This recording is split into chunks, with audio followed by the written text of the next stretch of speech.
Buenas noches, ¿cómo están? Bienvenidos. Estamos iniciando AAM, estamos en vivo a través de Telefuturo. Bueno, hoy estoy yo solo acá en los estudios de Telefuturo, pero vamos a hacer en un ratito ya contacto con Santiago González en vivo desde Washington.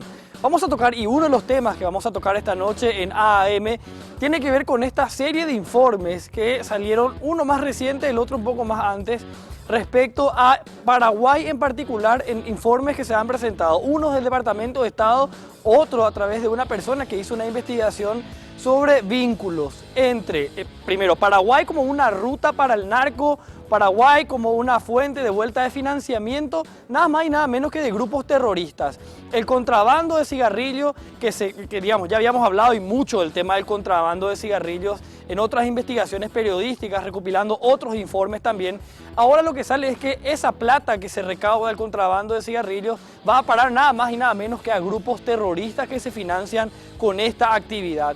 También, entre otros temas, en un ratito ya vamos a establecer el contacto en vivo desde UNASUR. De vuelta el sector estudiantil afectado por algo que viene ya desde hace mucho tiempo y que hay que ir recopilando un poco y viendo de dónde salen las historias, las universidades de garage, institutos, universidades que no están en condiciones y que finalmente cuando llegan las sanciones, los más perjudicados son los estudiantes que se quedan pagando, que quedan con un tiempo perdido y que se quedan sin una solución a la vista. Vamos a hacer contacto en vivo con ellos en un ratito más. Ahora establecemos ya el contacto internacional con nuestro compañero Santiago González. Santiago, buenas noches.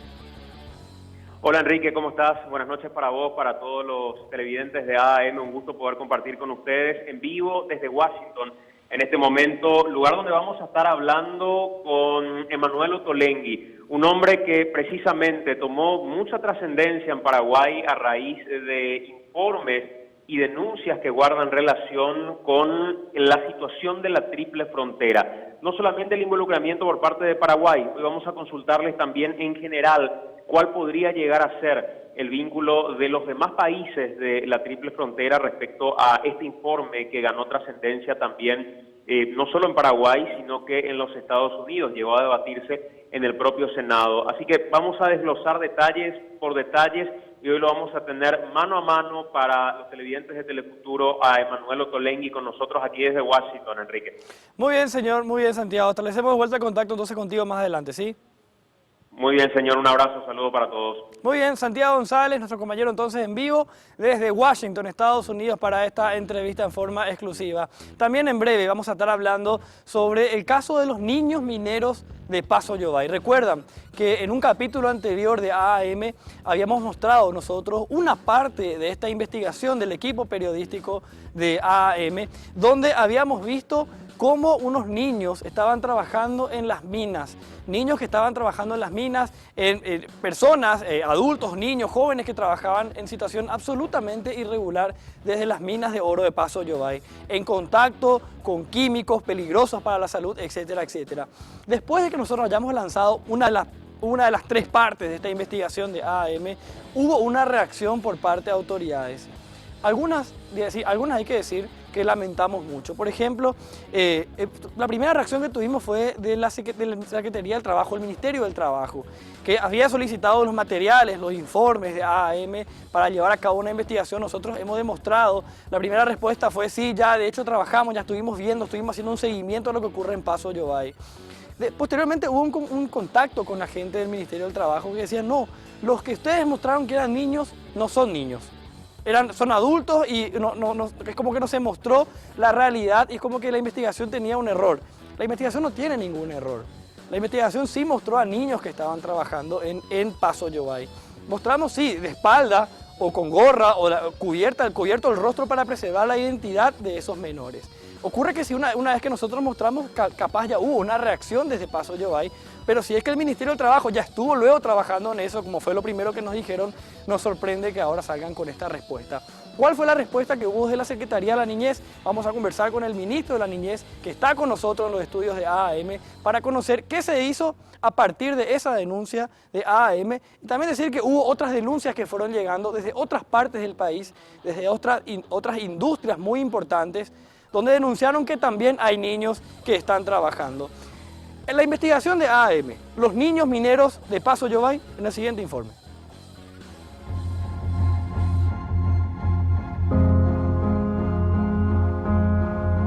Paso Yobay, el centro de la fiebre por el oro en Paraguay, hay niños que están siendo explotados, realizando trabajos peligrosos en minas y molinos ilegales.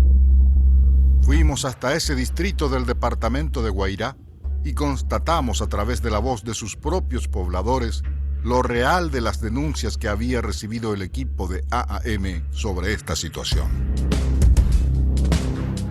Estas minas ilegales e informales muchas veces pertenecen a políticos poderosos de la zona. Allí, estos pequeños no solo deben cargar bolsas, sino que forman parte activa de las excavaciones. Con picos y palas como armas, no cuentan con la más mínima protección. Ya varios de ellos murieron en esos lugares como consecuencia de derrumbes y accidentes, resultado de infraestructuras precarias e improvisadas. Todo por la quimera del oro. Todo por unas pequeñas pepitas de oro que enriquecerán a otros, pero que para ellos representará apenas lo justo para llevar un poco de comida a la mesa familiar. Esta es una realidad conocida y reconocida por pobladores y autoridades locales. Realmente contamos con casos de adolescentes que están trabajando, ¿verdad? Especialmente los molinos y algunos casos en la cantera, ¿verdad? Están trabajando. Siempre tenemos ese problema también con la yerba mate. Por ejemplo, en época de cosecha de la yerba, ellos hacen un pequeño corte escolar y se van a trabajar, ¿verdad?, en la yerba. Pero hoy en día, por el tema de la minería, ellos ya prácticamente hay una deserción por ese motivo, ¿verdad?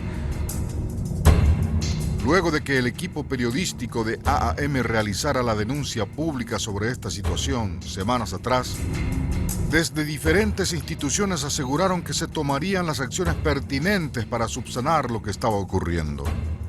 Realmente golpeado y choqueado por esta investigación de tu equipo de trabajo. Estos responsables de esta situación de explotación tienen que ser investigados. Funcionarios de la Secretaría de la Niñez fueron hasta la zona a verificar la situación de minas y molinos. Fueron recibidos por autoridades municipales y hasta asistieron a la conformación del Consejo de Niñez local.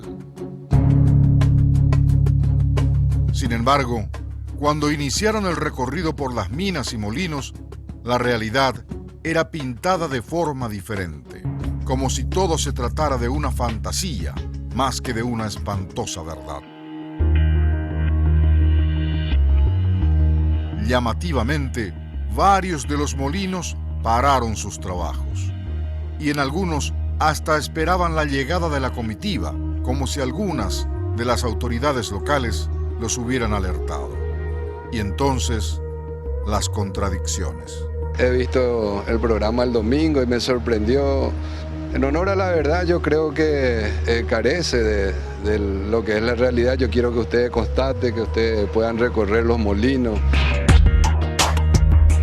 Sin embargo, el propio intendente y el Ministerio de Trabajo confirman que están realizando trabajos en la zona debido a que hay varios casos de ese tipo, don Rubén. Yo estuve hablando anoche con el intendente justamente, la gente que están beneficiados con esa carga viene con sus hijos. Acá no tienen la posibilidad de tener una niñera. La gente cuando sale con toda la familia. O sea, el hecho de que el niño esté presenciando cuando se está trabajando no significa que estaría explotándolo, ¿no es cierto? Es un acompañamiento que yo... ¿Y por qué la gente del Ministerio de Trabajo confirma que Paraguay de hecho ya fue sancionado o llamado de atención con respecto a este caso, don Rubén, si es que no existen estos casos? A mí me gustaría saber con qué antecedentes, ¿no es cierto? Porque yo he visto un documental donde tengo entendido que son años atrás, tal vez, cuando recién se explotaba cuando empezaba la minería. Fuera de micrófono, algunos funcionarios municipales parecían más voceros de los mismos ilegales que representantes del Estado o del interés común. Hablaban casi defendiendo la informalidad o tratando de negar la realidad, intentando esconder lo que ya había sido revelado. No existen datos estadísticos sobre la situación de los niños mineros, porque el Estado está ausente y las autoridades muy ocupadas en otros temas. Mucho menos existe estudio alguno sobre el impacto de las actividades mineras en la población, aunque ya hay indicios de que deberían ser tenidos en cuenta para empezar a dar los primeros pasos. Y niños con problemas de aprendizaje, también hay niños autistas según su evaluación, ¿verdad? Hay niños con también problemas de convulsiones, hay casos, o sea que ya se escuchó también casos de niños que están naciendo con problemas en el cerebro, o sea que con el cerebro afuera, y hay diferentes tipos de casos nuevos que están surgiendo también. Hay malformaciones. Mientras tanto, los niños de Pasoyobay son explotados y expuestos a peligros que podrían ser mortales. Ante estas evidencias, ¿seguirá la explotación? ¿Seguirá el silencio? Las autoridades tienen la palabra.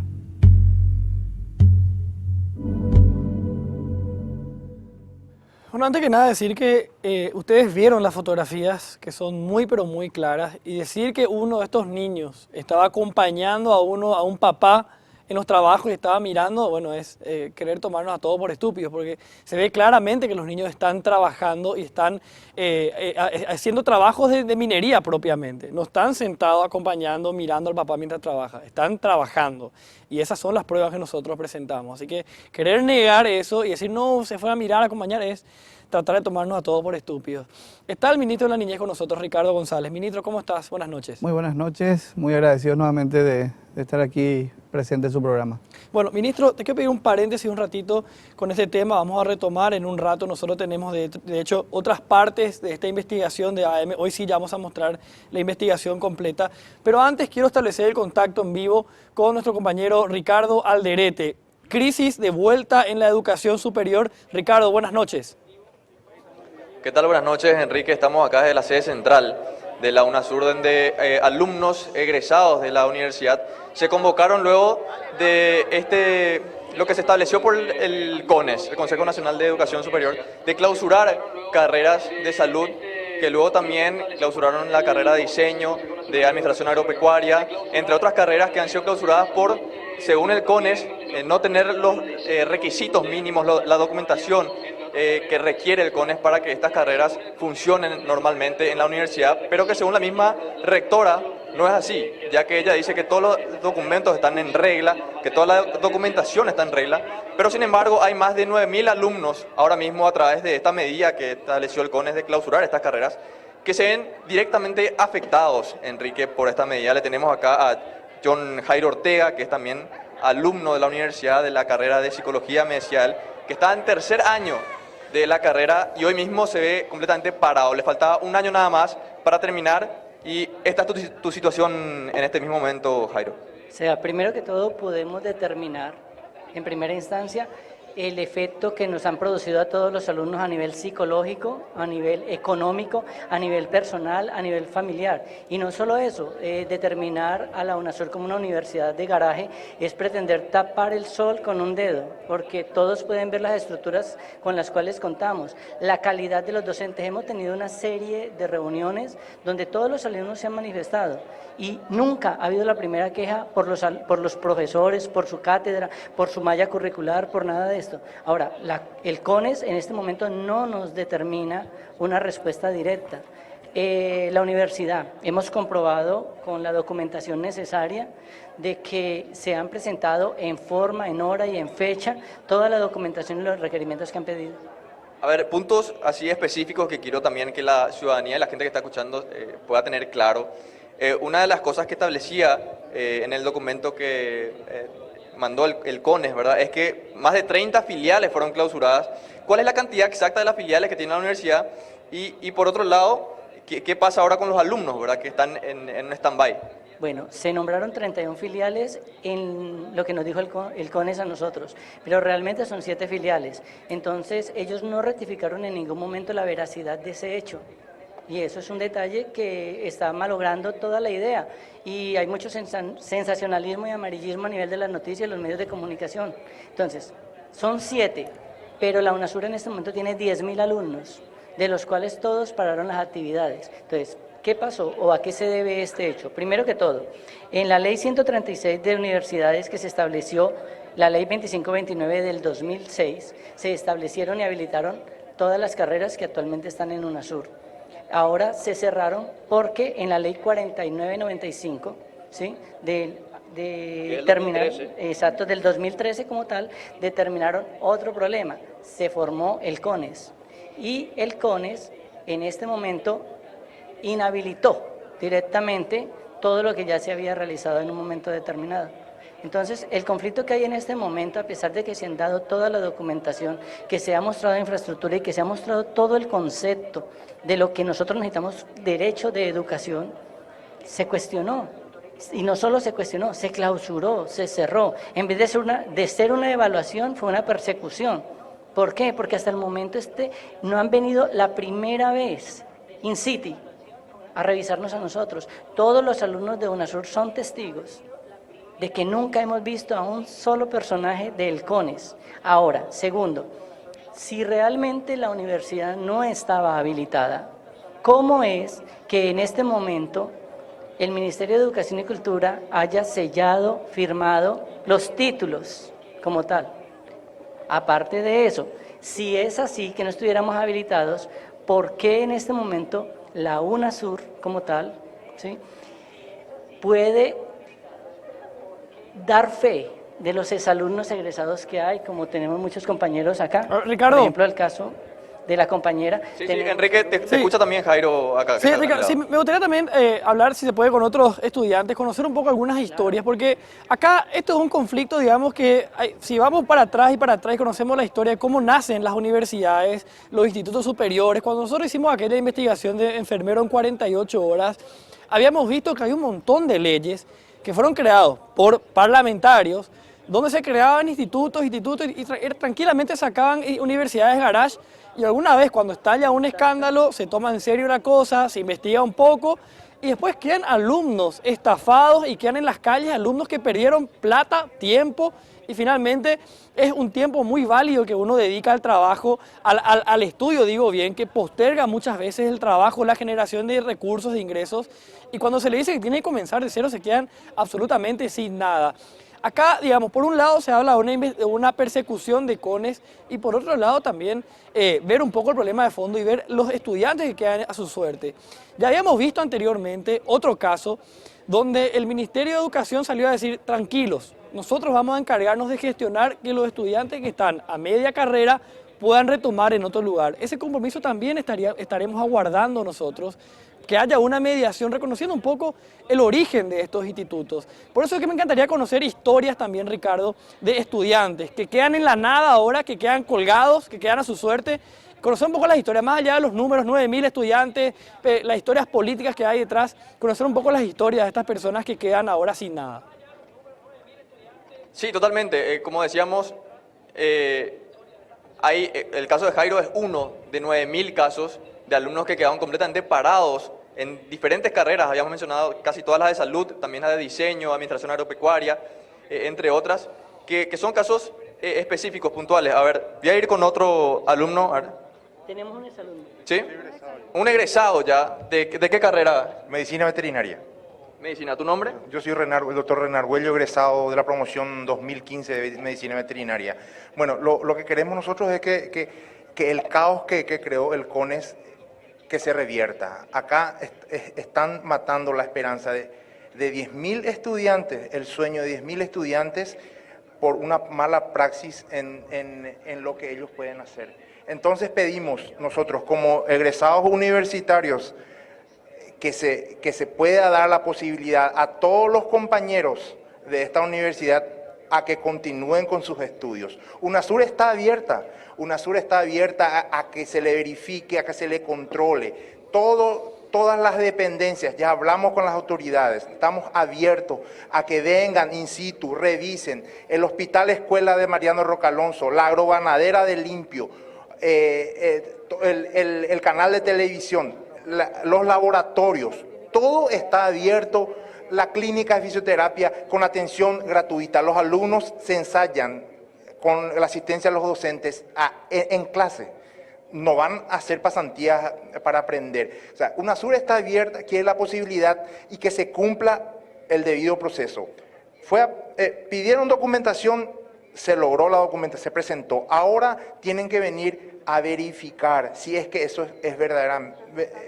Y se están saltando pasos, entonces nos vemos afectados, nos vemos dañados psicológicamente en nuestros trabajos, nuestra familia está pendiente. A mí me dice mi hijo, papá, ¿y tu título? No, yo estoy convencido, fue visado por el ministerio, tengo registro profesional del viceministerio de Ganadería, o sea, está todo. Pero después, el daño que ya tuvimos y todos los docentes, la esperanza, entonces, queremos que vengan a revisar, queremos que vengan in situ a recorrer nuestra universidad y pedir todos y cada uno de los documentos que precisen y que evalúen a todos y cada uno de los alumnos a ver si se están de acuerdo con la malla curricular, la carga horaria, el tipo de docente que desarrolla clase. Estamos dispuestos a todo. Las instalaciones, ¿te das cuenta lo que es este edificio?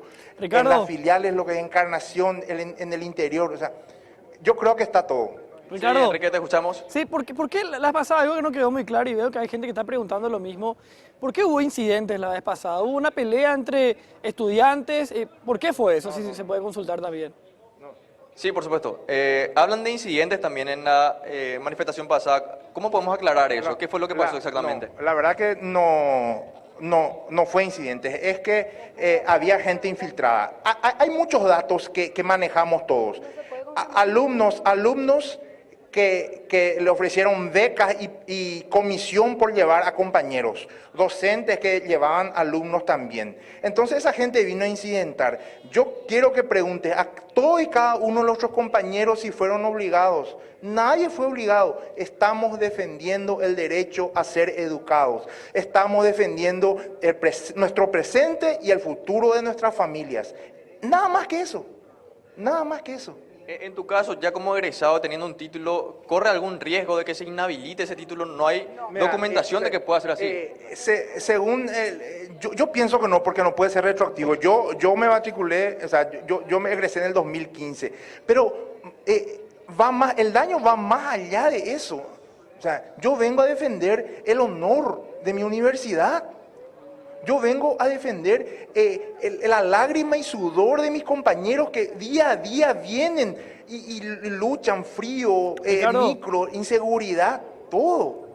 Sí, Enrique, te escuchamos. ¿Cómo continúa esto por parte de ellos? ¿Ellos se quedan ya ahora ahí en la semana? ¿Qué piensan hacer? ¿Cómo continúa ya la medida de fuerza, digamos? Bueno, Enrique, continúa la vigilia, nosotros vamos a estar expectantes. El martes se presenta la reconsideración y la aclaración de todo y cada uno de los puntos reclamados por el CONES, y vamos a pedir que se trate para el próximo viernes y tengamos un urgimiento, no solamente las autoridades de UNASUR, también los alumnos. Vamos a urgir al CONES que contesten al pedido de reconsideración de nuestras autoridades. A partir de ahí, el plan A se desechó, pero tenemos 26 letras para seguir apelando a otros planes. ¿Cuál es el motivo principal por el que el CONES decide clausurar la universidad? Y hay varios puntos, muchísimos son los puntos. Y de por ahí que UNASUR no puede demostrar su habilitación. ¿Y cómo si UNASUR en el 2008 ya fue creado? Fue creado en el 2012. Tiene la primera promoción de medicina veterinaria. Y dice, con documentos se les demostró todo. 2 urgimientos de documentación que pidieron en el 2014, en el 2015, fueron contestados en tiempo y forma. ¿Hay también carreras acreditadas o en proceso de acreditación? Sí, por la ANEAES, pero eso es otra cosa. Habilitación es otra cosa y excelencia de calidad de educación es otra. Claro. Y es más, la ANEAES estuvo visitando muchísimas carreras. ¿Y cómo, si no estuviésemos habilitados, va a estar verificando carreras? Es un contrasentido. ¿O qué piensan ellos?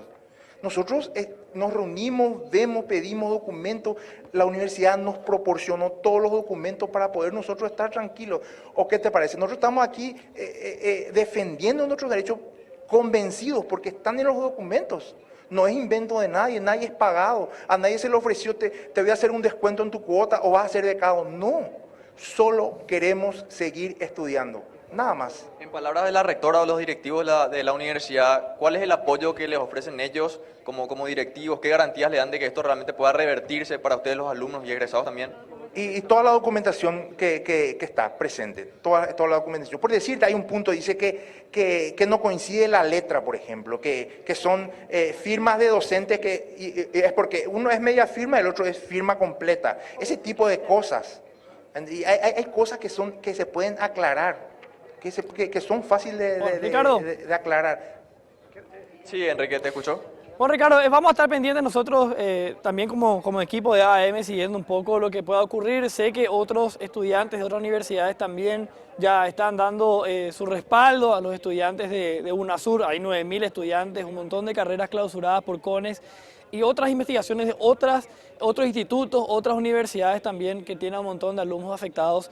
Así que ya desde ahora el compromiso del equipo de AAM de continuar siguiendo un poco el caso de la educación, como alguna vez ya lo hicimos también, casi como una causa que venimos siguiendo desde hace muchos años nosotros como equipo periodístico. Así que el compromiso de continuar con esto y pendientes a lo que vaya a ocurrir también en los próximos días. Muchísimas gracias, Ricardo. Así mismo, Enrique, vamos a seguir ampliando este caso. Muy bien, señor, muchísimas gracias. Nuestro compañero Ricardo Lerete entonces en vivo desde UNASUR con los estudiantes que están ya en esta vigilia. En la semana estuvieron manifestándose con algunos incidentes, inclusive con otros estudiantes, algo muy raro, muy llamativo. Pero nosotros vamos a continuar con la investigación, vamos a continuar metiéndonos y también interiorizándonos un poco más ya en este nuevo caso y en todos los casos que van surgiendo y que fueron surgiendo en los últimos días. Retomamos la entrevista con el ministro Ricardo González respecto al caso de los niños mineros. Bueno, ministro, nosotros presentamos la última vez un pedazo de esta investigación que habíamos hecho. ¿Qué cambió? ¿Qué pasó a partir de ahí? Bueno, antes que nada, aclararte que el trabajo infantil peligroso en Paso Yobay no es un mito, sí existe.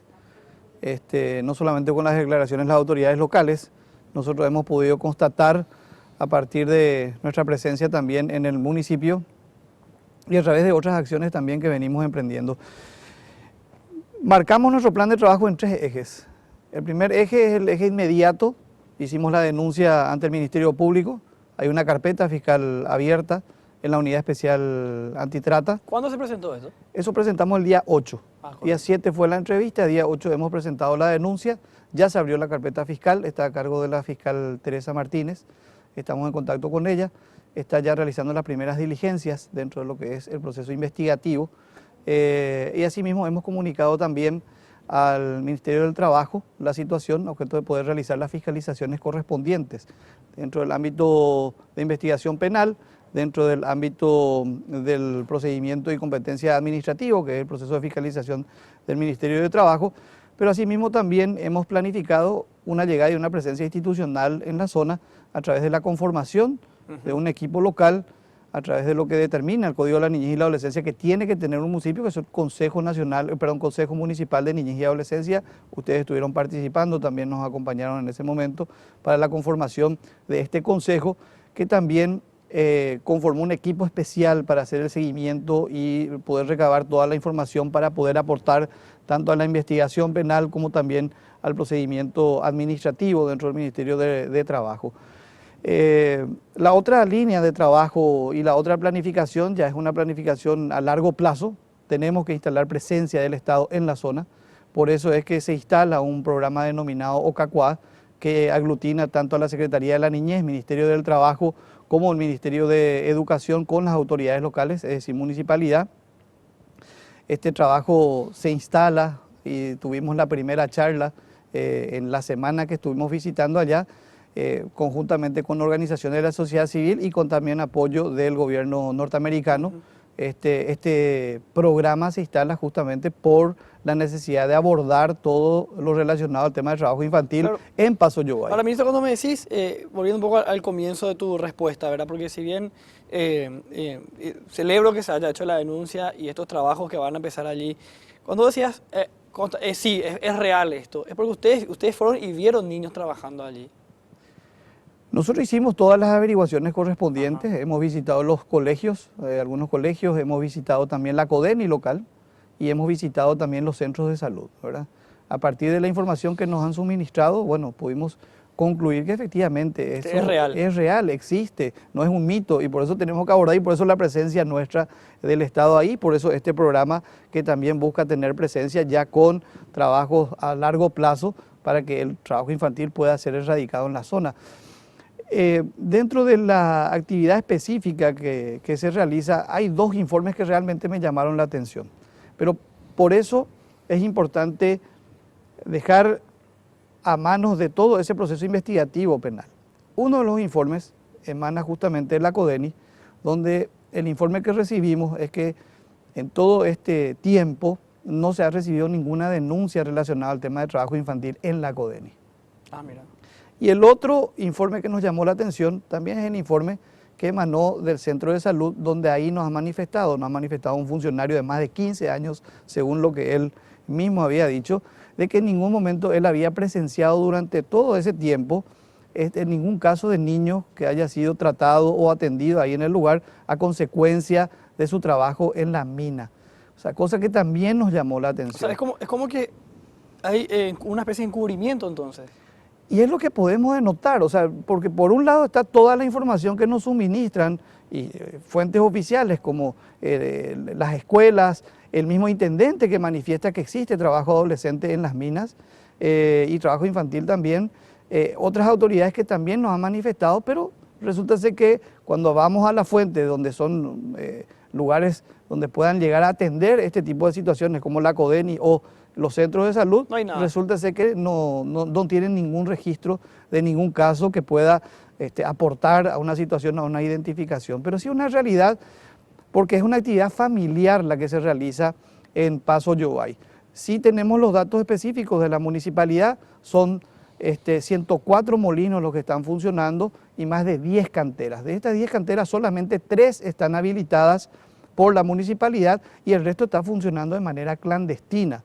Por eso es que todo este aparataje y toda esta denuncia que hemos realizado tiene que seguir su proceso dentro de lo que vaya a conseguir el Ministerio Público y encaminar dentro del proceso investigativo. Sí, pero que nosotros también, en coincidencia con lo que está diciendo el ministro, decir que nosotros también nos encontramos con algunas dificultades similares.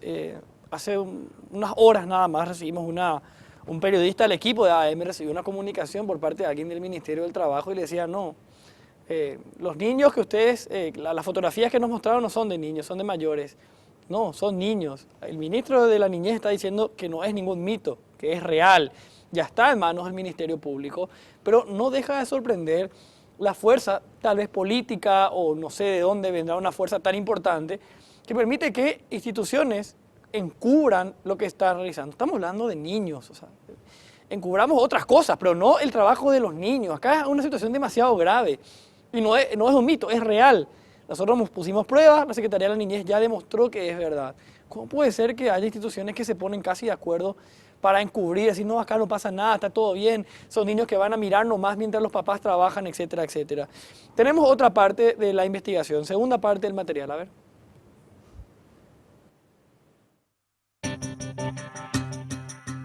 El pequeño distrito de Paso Yobay, ubicado a unos 200 kilómetros de Asunción, se convirtió desde hace unos años en el centro de la fiebre del oro en el Paraguay. Paso Yobay es una zona minera, tenemos que declarar una zona minera. Con esa declaración nosotros estamos tomando muchas responsabilidades porque sabemos los lugares donde se desarrolla la minería cómo son. Entonces empezamos a catastrar todos los molinos. Hoy en día tenemos 104 molinos catastrados. Lo que se inició como una leyenda o como un cuento se hizo realidad y ha cambiado por completo la vida del lugar. Un distrito que hasta hace 2 décadas se dedicaba principalmente al rubro agrícola, se abocó por completo a la minería. Además de grandes empresas de capital internacional, los propios pobladores y hasta políticos influyentes decidieron abrir sus minas de manera informal. Y esto ha traído consecuencias. Se han vivido niveles de tensión en varios momentos, incluyendo balaceras contra trabajadores de empresas multinacionales. Hay lugares que tienen permisos por ley, concesiones por ley, las cuales por una resolución del viceministerio se le están sacando. También hubo muertes por derrumbes en las minas informales. En el conflicto, la improvisación ha sido siempre la característica principal. Hasta ahora, de hecho, no se conoce el número exacto de minas y de explotaciones que existen en todo Paso Yobay en busca del preciado metal.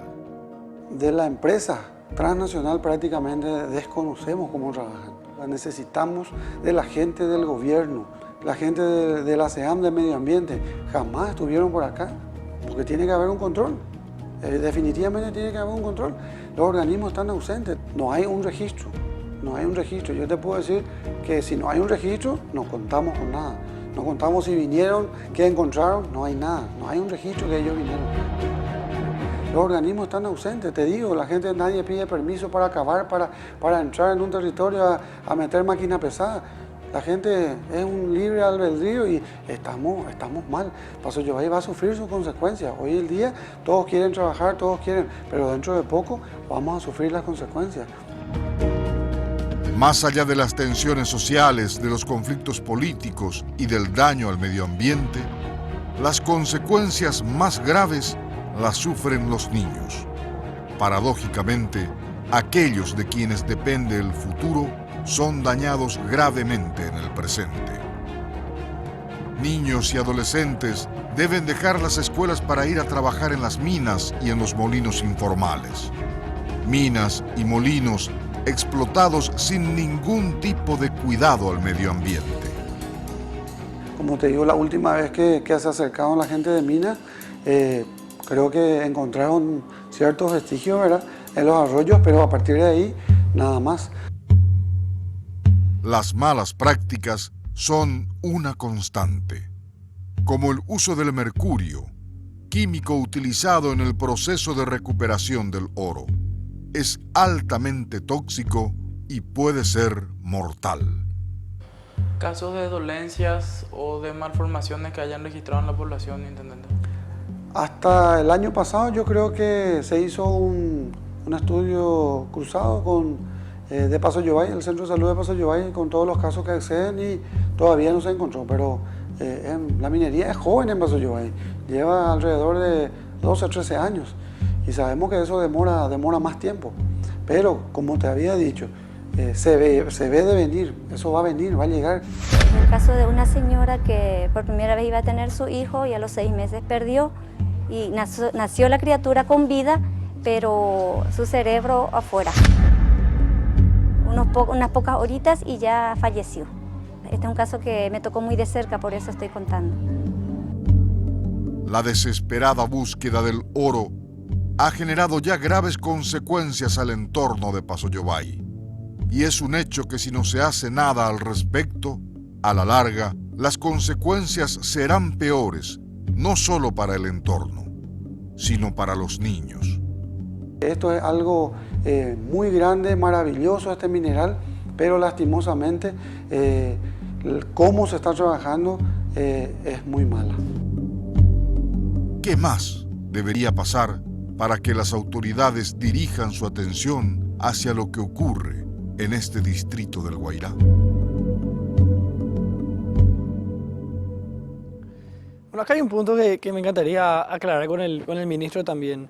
Si bien nosotros, eso que yo acabo de comunicar, que ese contacto que tuvo un periodista nuestro de AM con gente del Ministerio del Trabajo, digamos, es como de una parte del Ministerio del Trabajo, porque con la asesoría jurídica, ustedes justamente, ministro, trabajaron en esta presentación que hicieron a la Fiscalía. Sí, el Ministerio de Trabajo a través del área jurídica presentó también la denuncia al Ministerio Público y bueno, ambas denuncias se conjugaron ahora en la apertura de esta causa penal en la unidad especializada antitrata. Es decir, que una parte del Ministerio del Trabajo a lo mejor no reconoce lo que ocurre, pero otra parte sabe que es verdad que está pasando esto, que no es un mito. Sí, por eso la instalación de este proyecto, este programa OCACUA, de manera conjunta con justamente el Ministerio de Trabajo, Secretaría de la Niñez y Ministerio de Educación, esta alianza en todo el departamento del Guairá y específicamente en Paso Yobay. Por eso llegamos en conjunto con este proyecto, porque este proyecto es justamente para la erradicación del trabajo infantil. O sea, estamos instalados ahí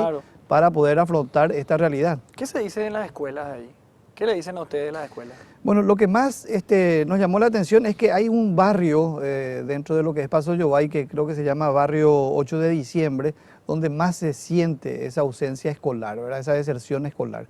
Entonces es uno de los barrios donde la llegada tiene que ser puntual. Estamos llegando ahí a través de no solamente de estas instancias, también están colaborando con nosotros los facilitadores del programa Tecopona, que fueron capacitados en estos días también para identificar esas situaciones y también poder realizar las denuncias o aportar los datos que puedan también encaminar a este proceso investigativo. La particularidad se da en este barrio en cuanto al tema de deserción escolar. ¿Hay más deserción escolar. Porcentajes no, ¿verdad? No nos pudieron dar por lo menos los docentes en porcentajes, pero sí en cuanto a números y mayor número de ausencias se da en este barrio. ¿Y ustedes encontraron la escuela así vacía? Sí, realmente. Una ausencia importante, algunas aulas con pocos alumnos. El motivo por el cual se daba esta ausencia justamente fue lo que manifestaron las docentes, de que los niños estaban trabajando en los molinos, se ve como una actividad familiar, es también lo que nos informaron. Entonces hay que hacer una llegada como política con la pública, familia, ¿verdad? también. Sí. Hay niños que no van a la escuela porque se van a trabajar en este trabajo tan riesgoso. O sea que, ministro, y me pasó algo medio raro cuando estábamos medio de esta investigación, ¿verdad? Yo llamaba a averiguar cuáles son las cifras oficiales de trabajo infantil. ¿Cuál es el marco? Hice dos preguntas, digamos, en medio de la investigación. El marco jurídico del trabajo infantil y las cifras. Y la respuesta fue no hay ninguno de los dos porque es irregular. O sea, ¿qué marco jurídico me estás pidiendo de trabajo infantil cuando que el trabajo infantil está prohibido? O sea, y cifras, sí, a lo mejor hay cifras, pero sigue siendo ilegal. Sin embargo, dentro de estas comunidades se toma como algo normal y también es una práctica normal cuando viene el hombre trajeado a preguntar qué pasa, a negar todo. Es casi un clásico eso, ¿verdad? Y ustedes se toparon con eso. Sí, nos encontramos en este caso con eso, ¿verdad? Pero sí, Paraguay tiene suscripto 2 convenios con la OIT, justamente convenios 138 y 182 que guardan relación con el trabajo infantil, ¿verdad? Uno de los convenios internacionales que forma parte de nuestro marco normativo positivo interno nacional, habla sobre la edad mínima para realizar trabajo, ¿verdad? Se establece en 14, nosotros tenemos también esa línea de 14 años en el Código de la Niñez, por eso es que hablamos de trabajo adolescente en condiciones especiales, reconocemos. La Constitución Nacional en el artículo 90 también habla de la protección del trabajo del menor trabajador, ¿verdad? Pero en esas condiciones especiales a partir de esa edad, que es de los 14 años en adelante. Pero las actividades que se realizan tienen que ser efectivamente en condiciones especiales que garanticen su salud y su educación por sobre todo, y también de que no implique un daño para su desarrollo integral. Claro. Entonces, también tenemos identificado como país 26 formas de trabajo infantil, ¿verdad? Está establecido a través de un decreto. Las cifras, hay cifras oficiales bastante realmente importantes, ¿verdad? Hay un estudio que realizó la Dirección General de Estadística, Encuesta y Censo. Hay que actualizar ese estudio porque fue ya en el año 2011 y hablaba más o menos de casi 290.000 niños que se encontraban en trabajo. Al 2011, 290.000 niños. Aproximadamente, en situación de trabajo infantil peligroso. Terrible. Bueno, ministro, te quiero hacer algunas consultas en particular sobre ya otros temas, digamos, que tienen que ver con trabajo infantil. Porque también recibimos denuncias nosotros como equipo una vez que lanzamos el informe, y uno de ellos tiene que ver con las carreras de caballo en el interior del país, donde los jinetes son niños de 6, 7 años, 8 años máximo. Antes de eso quiero cerrar la parte de lo que tiene que ver con Paso Yobay y tenemos una tercera parte del material, a ver.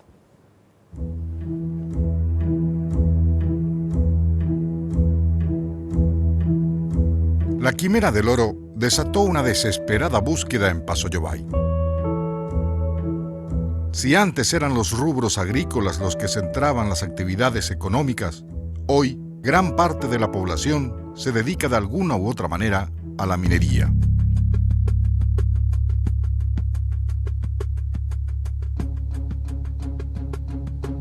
Esta desesperación por hallar el oro que pueda solucionar los problemas de una vida ha dado paso a altos niveles de informalidad.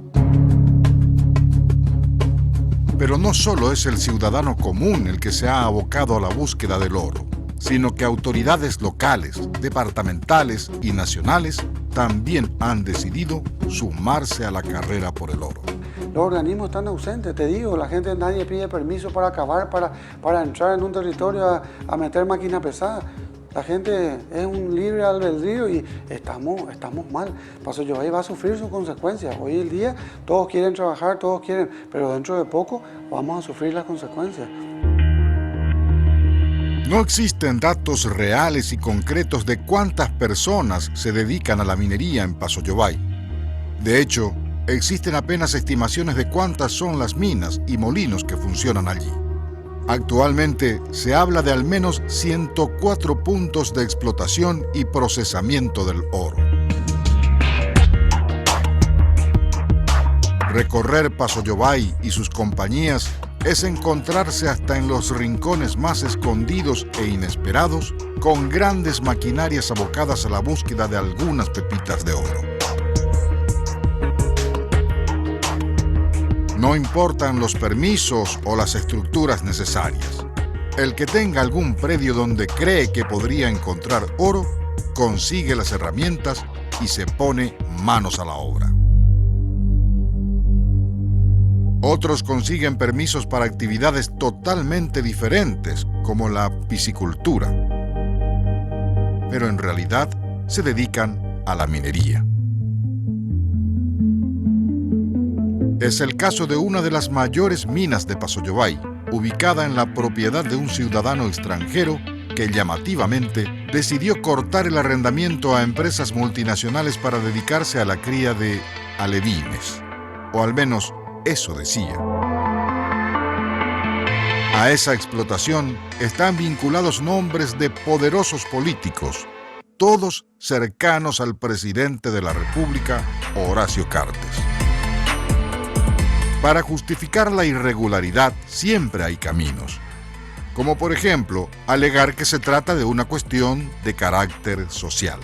Resulta que hay una cantera que le está dando a toda la ciudad, a todo el pueblo, se le dio un carácter social a la explotación de esa cantera.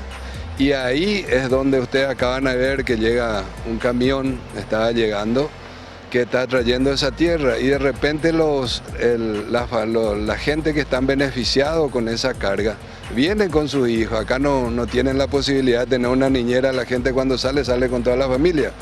O sea, el hecho de que el niño esté presenciando cuando se está trabajando no significa que estaría explotándolo, ¿no?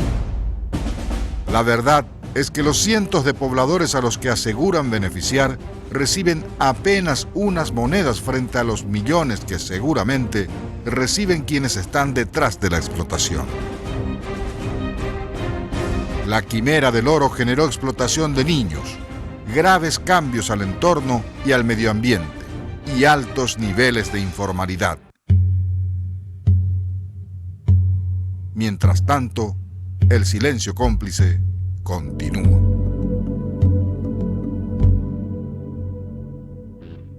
Bueno, en muchos casos lastimosamente no es solamente un silencio cómplice, es una mentira cómplice, porque se niega lo que ocurre, lo que realmente está pasando en ese lugar.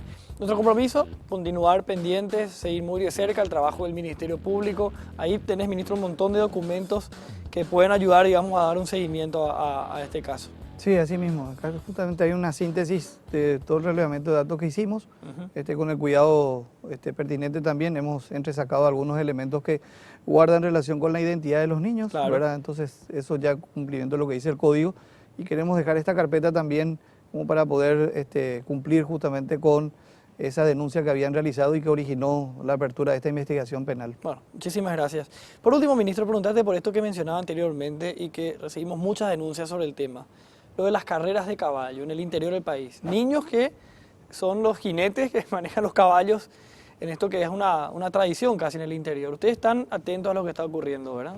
Sí, tenemos ese tipo de denuncias también, son los famosos conocidos como huaynos, ¿verdad? Son niños utilizados en las carreras de caballos clandestinas.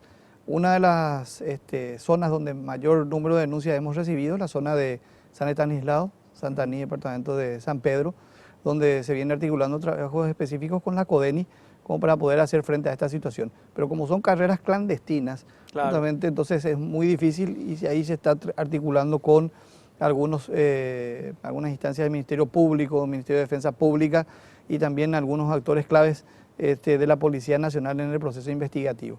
Estamos también dentro de esa situación, tenemos ya casos de situación de niños que han sufrido caídas y que esas caídas originaron justamente lesiones graves de por vida, justamente por la peligrosidad que implica realizar esa actividad.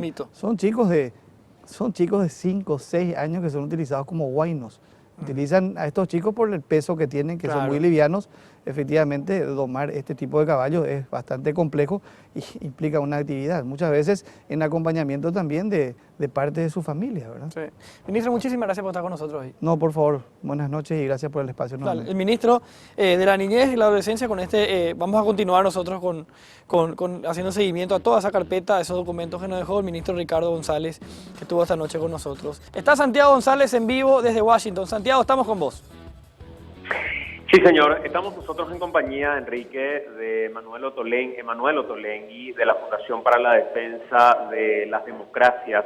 Ha tomado gran relevancia, sobre todo un informe realizado por la Fundación y compartido dentro del Congreso de situaciones ilícitas que están en zona de frontera, triple frontera. Estamos hablando de todas las operaciones que desde Paraguay, que estoy según estos informes, actividades ilícitas a escala mundial inclusive. Para hablarnos de eso, ya estamos nosotros desde Washington en vivo y agradecemos a Emanuel Ottolenghi, quien nos recibió muy amablemente. Emanuel, gracias por acompañarnos para Paraguay. Bienvenido. Buenas tardes, buenas noches a todos los televidentes, todos los espectadores. Emanuel, ¿en qué consiste este informe? Se emite el 10 de mayo aproximadamente, el último de los informes, y qué es lo que revela respecto a las situaciones ilícitas, cuáles son en triple frontera. Lo que revela es la continuación del problema de la triple frontera como un lugar donde organizaciones terroristas como Hezbollah hacen muchos comercios para limpiar dinero que llega frecuentemente de actividades ilícitas como el tráfico de la droga, como el tráfico de cigarrillos, muchos tráficos ilícitos que pasan en la zona, y no solamente Hezbollah está involucrado naturalmente en esos tráficos, pero Hezbollah tiene una infraestructura de comercios para limpiar el dinero, lo hace por en favor de organizaciones criminales, y la ganancia que sale de esos tráficos va a financiar el terrorismo. Entonces, la financiación del terrorismo está íntimamente vinculada a tráficos ilícitos, a criminalidad organizada, y el dinero que sale de esos tráficos permite al terrorismo de hacer lo que hace.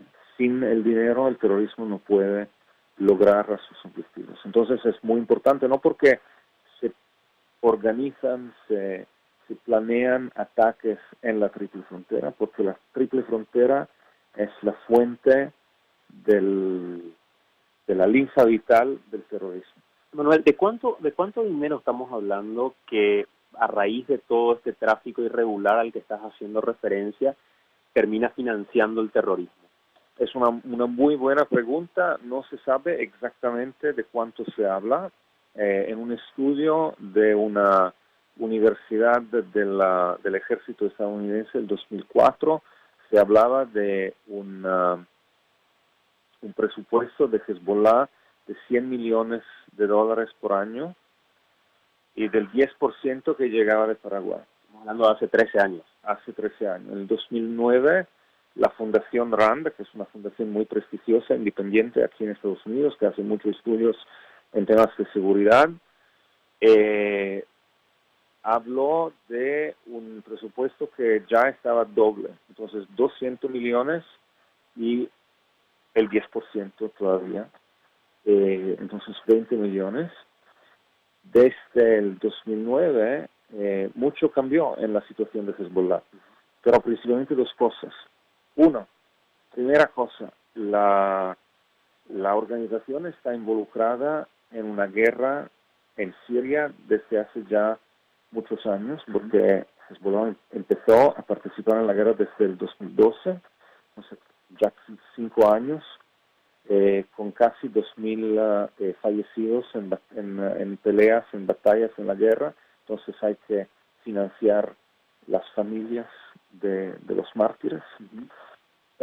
Y el segundo desarrollo que cambió la situación es que con nuevas sanciones de Estados Unidos en 2015 contra el sistema financiero de Hezbollah en Líbano, hay dificultades para llevar el dinero, sobre todo de Irán, y el Irán naturalmente sube sanciones hasta el acuerdo nuclear y con su involucramiento en la guerra no puede mantener el mismo nivel de financiación directa. Entonces buscan mucho más dinero que hacían antes. Entonces no podemos darte una cifra exacta, pero yo creo que desde hace 2009 el nivel debe ser a menos doble. Manuel, y de todos estos tráficos que tipificaban ustedes, narcotráfico por un lado, por otro lado el tráfico de armas, que también en esas zonas es algo que llama la atención, el tráfico de cigarrillos es otro de los tópicos. Solamente a través del tráfico de cigarrillos, ¿hay algún tipo de número que se maneje aproximado de cuánto dinero se está generando por año? Sí, es un número sorprendente. Se habla en estudios de nuevo oficiales como de la Organización Mundial de la Sanidad, de un tráfico que vale más o menos globalmente 50 mil millones de dólares por año, más que el tráfico de antiquidades, bastante cerca del tráfico del tráfico humano, ¿no? De prostitución. Entonces es un buen negocio, se gana muchísimo. Y lo que se ve en toda Latinoamérica es la región que tiene el nivel más alto de tráfico ilícito de cigarrillos. Es un mecanismo que organizaciones criminales como los carteles de la droga utilizan para limpiar dinero ya. Y el 30% del consumo de cigarrillos en Brasil es ilegal, es de proveniencia ilegal. Entonces es un tráfico muy importante y empezamos a ver organizaciones criminales como el PCC en Brasil se involucra en el tráfico de cigarrillos porque es, como decía, hay mucha ganancia, los riesgos son relativamente más bajos que en el tráfico de la droga porque los juicios, el tiempo que se puede pasar en cárcel si se toman es bastante bajo y las organizaciones, las autoridades en general consideran este tipo de crimen como un crimen relativamente, no es una prioridad por ellos, porque hay otros crímenes que son más graves y hacen mucho más daño a la sociedad. Entonces, una de las cuestiones que salta permanentemente en Paraguay cuando se habla de tráfico de cigarrillos es el hecho de que una de las principales empresas que exporta cigarrillo pertenece al presidente de la República de Paraguay, Horacio Cartes. Un gran número de incautaciones que se da del lado de Brasil, por ejemplo, sobre todo a partir del año 2013 en adelante, mencionan el crecimiento que tuvo el paso de cigarrillo de Paraguay a Brasil y la justificación que da la empresa perteneciente al presidente de la República es: nosotros vendemos de manera legal. Si eso ingresa de manera ilegal a otro país, ya no es responsabilidad nuestra. Los ojos de este informe están puestos también respecto a el hecho de que un presidente de un país sea al mismo tiempo propietario de una empresa con estas sospechas. Bueno, yo no puedo decir si el presidente de Paraguay se ha involucrado en negocios ilícitos, no tengo pruebas de eso. Puedo decir dos cosas. La primera cosa es que está claro que la gran mayoría de la producción de cigarrillos paraguayos está comercializada ilegalmente, porque el 90% de la producción sale de Paraguay de manera ilícita. La segunda cosa que puedo decir es que, aunque pueda ser verdad que el presidente vende todo legalmente y no tiene responsabilidad de lo que sus clientes hacen del momento que compran los cigarrillos, yo creo que es una práctica, yo sé que es una práctica necesaria en el comercio internacional, en el comercio de grandes medidas, que las empresas conozcan sus clientes. Se dice en inglés, know your client. Es una práctica, un estandarte de bancos, de industria, para que no se devengan cómplices, sabiéndolo, no sabiéndolo. Uno no puede alegar desconocimiento de quién es su cliente. Debe saber la origen de los fondos que los clientes utilizan para comprar mercadería, por ejemplo. Porque si la origen de los fondos es criminal, no se puede hacer comercio con criminales. Entonces hay que saber para defender la reputación y la integridad de su propia industria. Entonces, yo primeramente digo, ¿cómo puede una industria tan importante como la manufactura de tabaco de Paraguay, no solamente el presidente, de todas las manufacturas de Paraguay, vender sabiendo que casi todos sus productos salen de contrabando, sin verificar quiénes son nuestros clientes, primero? Segunda cosa, el presidente es el presidente, no es solamente un hombre de negocios. Entonces, es responsable de las autoridades del país. Y aunque venda su producto legalmente a clientes respetables, pero del momento que los cigarrillos no salen ilegalmente de un país exótico y llegan a Brasil, salen de Paraguay, entonces cruzan la frontera de Paraguay, suben las narices de los aduaneros, de los policías, de los fiscales, de la Marina paraguaya en el río Paraná. ¿Qué hacen todas esas autoridades? ¿Y quién es responsable de esas autoridades? Bueno, yo me imagino el presidente, el gobierno. Las autoridades de Paraguay son el Estado y el señor Cartesa es el presidente. Entonces, ¿Hay en Paraguay gente que está vinculada dentro de un ámbito de organización importante? ¿Hay nombres de familias que operan desde Paraguay para el Hezbollah en particular o son mandos medios irrelevantes dentro de la organización? Hay unos individuos y empresas en Ciudad del Este que están ya bajo de sanciones del Tesoro estadounidense desde hace 2004, y 2006 y 2010. Entonces, tres ollas de sanciones estadounidenses bajo de un orden ejecutivo del presidente que habla de no solamente de terroristas, pero de operativos que están involucrados en la financiación del terrorismo. Entonces es una medida muy especial.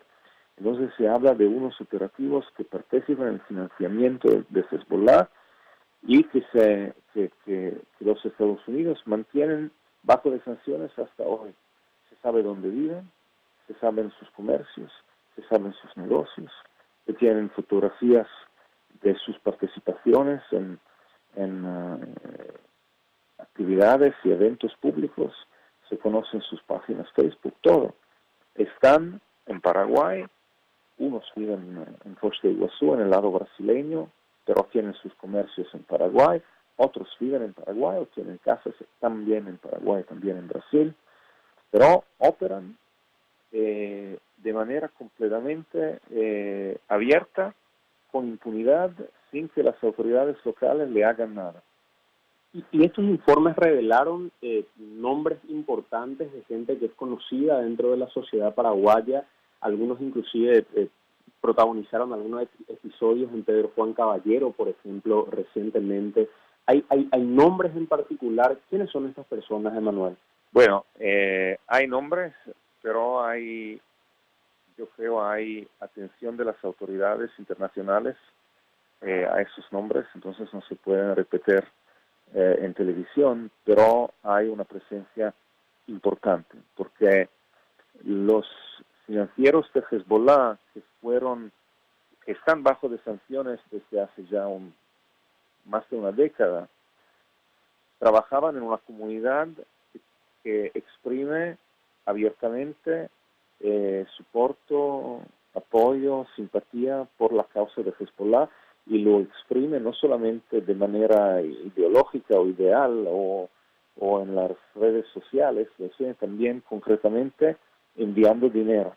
Entonces, ¿las autoridades paraguayas tienen conocimiento de esto? Claramente sí, claro que sí. ¿Son materia de investigación o no? Eso no lo puedo saber con certeza, porque, de nuevo, yo sigo las actividades de esos que están bajo de sanciones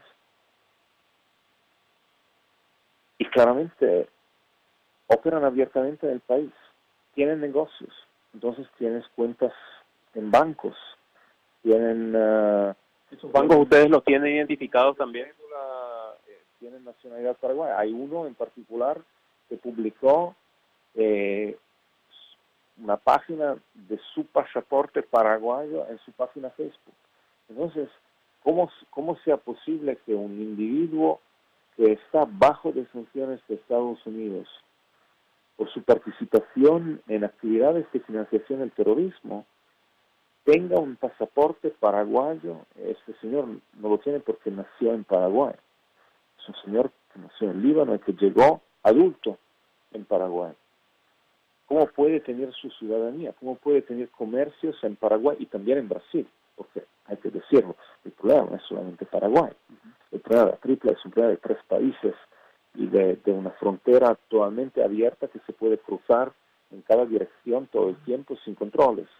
Pero por esos individuos el Paraguay es un lugar especialmente libre por sus actividades. Y no son solamente ellos, porque se sabe de criminales o miembros del PCC que viven abiertamente en Paraguay, porque no hay el mecanismo de extradición o de cooperación entre los 2 países, no trabaja muy bien. Enrique, no sé si tienen algún tipo de consultas desde estudios, es parte de lo que denunciaron, de hecho, aquí en los Estados Unidos, y hoy nos menciona con algunos detalles más, inclusive Emanuel Ottolenghi para AM desde Washington en vivo. Sí, Santiago, comentarle nomás también a vos y a Manuel que fue noticia en la semana justamente el caso de un hombre que había sido detenido por la policía paraguaya por tener vínculos con el tráfico de cocaína. El hombre va a ser extraditado, va a viajar a Estados Unidos en las próximas horas por tener vínculos demostrados con el Hezbollah, por ejemplo, también. O sea, esto fue en la semana, simplemente cayó una persona por cocaína. Lo que tiene que hacer la Fiscalía Paraguaya ahora es desestimar su investigación para poder derivarlo nuevamente a Estados Unidos. Es por eso que, más allá de solamente el tema del contrabando de cigarrillos, los vínculos de este grupo están más que demostrados y en esta semana solamente se demostró con un caso de droga en particular. Sí, si puedo comentar sobre este caso, es un caso que yo conozco porque vi las noticias me parece de ayer, ¿no? Que apareció en las noticias el caso de ese operativo. Me sorprendió mucho el hecho que se sabe de la prensa paraguaya que hay un individuo vinculado a Hezbollah en cárcel antes de su extradición. Porque si hay veramente un caso de extradición a Estados Unidos por tráfico de cocaína vinculado a Hezbollah, el hecho que las noticias salgan antes de la extradición puede ser un tentativo de sabotear la extradición misma. Yo espero que no sea eso. Yo espero que no sea un tentativo de sabotear una extradición en un momento tan delicado del proceso de extradición. Yo espero que las autoridades paraguayas comprendan las consecuencias de esta salida de noticias y hacen todo lo que pueden para que la extradición termine como debe ser. Ahora, Emanuel, en lo que respecta al lavado de dinero, ¿cuáles son los elementos que tienen para hablar de la situación de Paraguay propiamente? Porque he estado hablando con autoridades paraguayas respecto a este tipo de denuncias y ellos, por ejemplo, mencionan que gran parte de los que tienen comercios en zona de la Triple Frontera no son precisamente paraguayos, pero están en Paraguay porque las ventajas impositivas son ampliamente superiores respecto a los demás países de la Triple Frontera. Que el dinero no es dinero que queda precisamente en bancos paraguayos, sino que son depositados en otros bancos de la región de la Triple Frontera. Ante esa situación, ¿es un elemento de defensa suficiente decir que aunque estas operaciones se den en territorio paraguayo, no son paraguayos quienes precisamente están financiando organizaciones terroristas?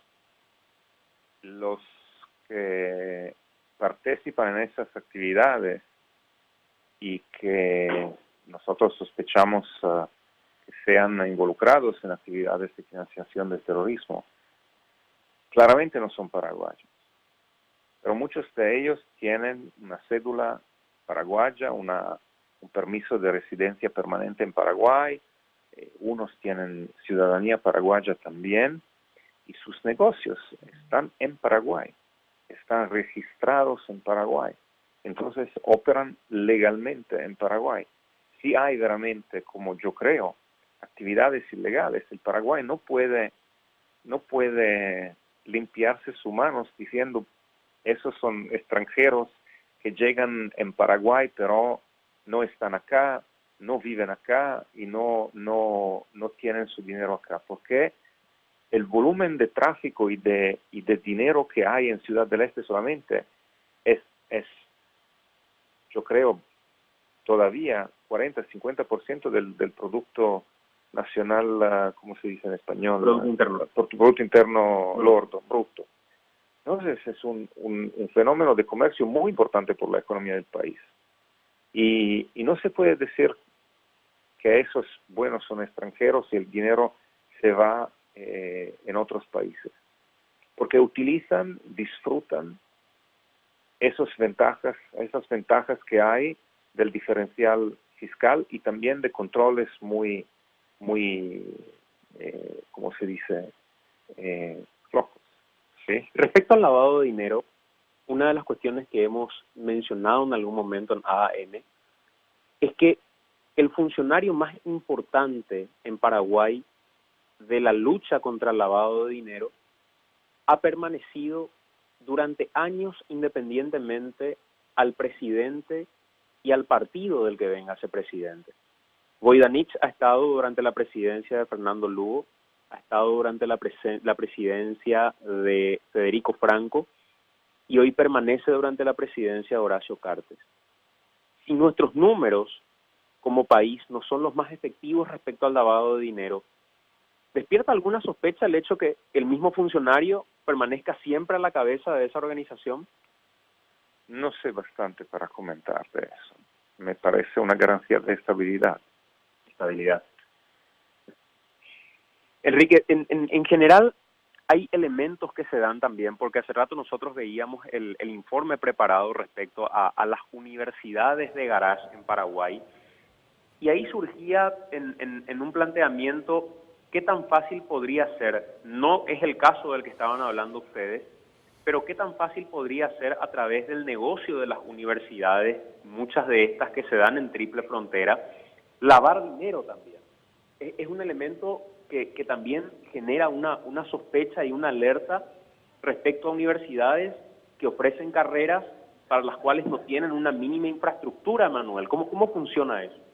De nuevo, yo no tengo pruebas que las universidades puedan ser un instrumento de lavado, pero el hecho que, por ejemplo, en Pedro Juan Caballero, una ciudad pequeña, bastante pobre y remota de todo el mundo, habían 7 universidades con miles de estudiantes que llegan de Brasil, casi todos pagan en efectivo y las estructuras no son exactamente de nivel, sobre todo por todas las escuelas de medicina que hay allá. Me parece muy curioso.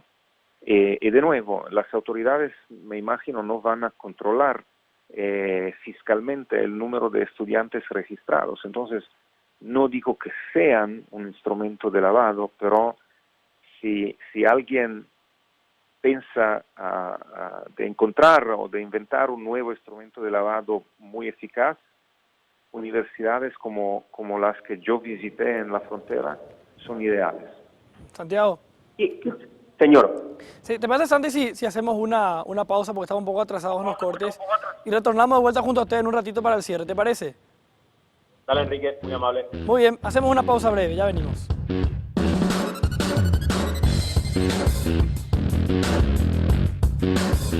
Vamos de vuelta rápidamente hasta Washington junto a Santiago. Santiago, estamos de vuelta con vos, señor.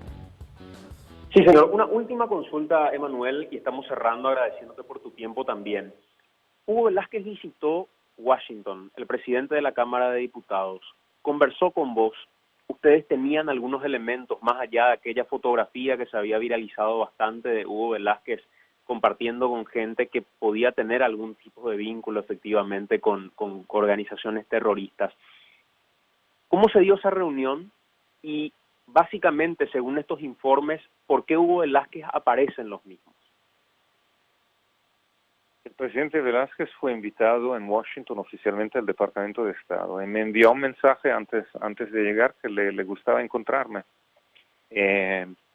Para mí era una oportunidad muy interesante de conocer un político paraguayo importante, yo creo también con ambiciones de un futuro político después del 2018. Y es una ocasión de hablar directamente de esos temas de lavado de dinero y de financiación de terrorismo en su país. Por eso que me gustó mucho encontrarlo y de eso hablamos. ¿Qué dijo respecto a esa fotografía que tanto se dio a conocer? Hay que preguntar al presidente directamente. Gracias, Emanuel, muy amable. Muchas gracias. Emanuel Ottolenghi, compartiendo con nosotros, Enrique, en esta entrevista mano a mano exclusiva desde Washington respecto a esta situación que sigue siendo definitivamente debate y más con ese elemento que vos mencionabas también de detenciones que se dieron en Paraguay. Así que desde aquí, desde Washington, enviarles un abrazo enorme y el saludo a toda la teleaudiencia de AM de Telefuturo. Muy bien, señor. Santiago González en vivo desde Washington. Hacemos otra pausa, ya venimos.